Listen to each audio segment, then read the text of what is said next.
So I'm doing another one of these videos where I'm practicing giving a sermon and I'm talking about what comes out of the mouth. The hook is Matthew 15:11. Um, so Jesus confronts the Pharisees who are obsessed with ritual purity, washing hands, keeping dietary laws. He says something shocking, which is it's not what goes in the mouth that defiles a person, it's what comes out of the mouth. So the problem isn't your food, it's your words, and your words reveal your heart. So imagine a glass of water being bumped, what spills out, whatever is inside. That's what Jesus is saying with this. Life will bump you, what's going to come out. And I love what Todd White talked about. He says, if you squeeze an orange, what do you expect to come out? Orange juice. But if you squeeze an orange and like watermelon juice or some other fruit comes out, you would be surprised. You would go, that's probably not an orange. It's probably something else. So out of the abundance, the heart speaks. Words are not cheap, they carry power. Proverbs 18:21, death and life are in the power of the tongue. God created the world by saying just let it be. Let it be as image bearers of him, not just in the same image, but him inside of us. We carry that same ability to create atmospheres. And I love what Ronnie Vaz talks about at Harvest Church. He says we need to be thermostats, not thermometers. And I love that because we can change the situation with our words, with prayer, with our relationship with Jesus Christ. Words are like seed. Every word plant in someone's heart grows either fruit or weed.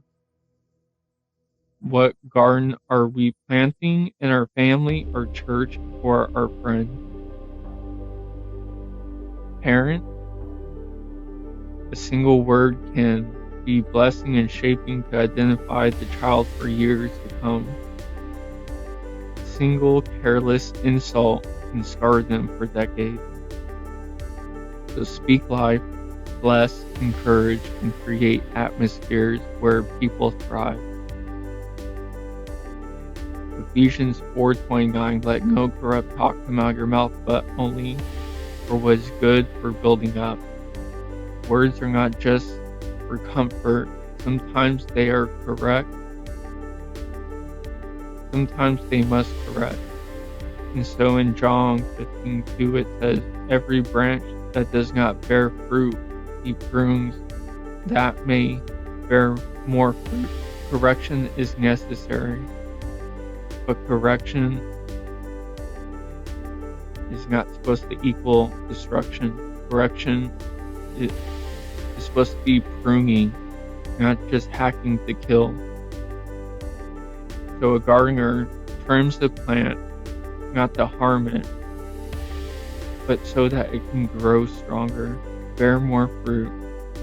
Bad gardener hacks away without purpose and destroys the vine. The difference is love and intentionality.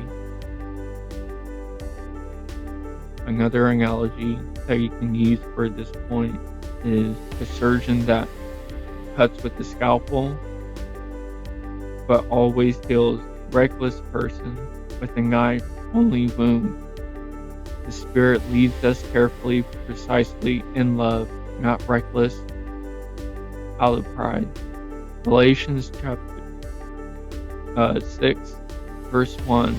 Restore him in the spirit of gentleness.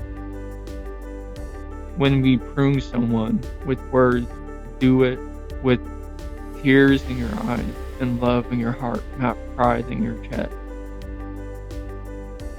Hebrews 5:7. Jesus prayed loud prayers, and his prayers were heard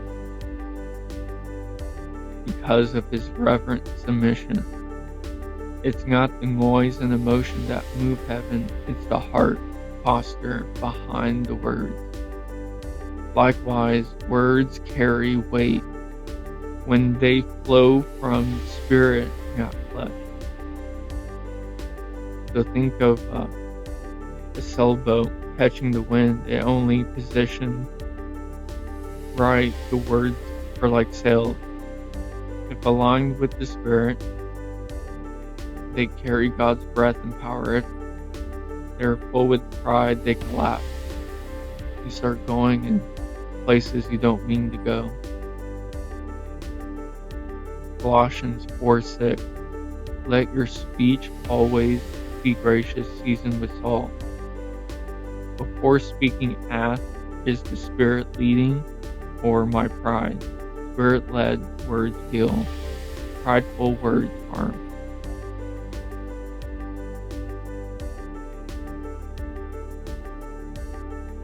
It's not what you eat that defiles you. It's what you speak. Words are seeds. Plant, fruit, weed, bring out what we're trying to do. Words are pruning shears. Trim with care, not reckless. Words are sails. Catch the wind of the Spirit, not your ego gust. So I'll close with this. It's not what goes in that defiles, but what comes out. So let words create life. Prune in love. Carry the breath of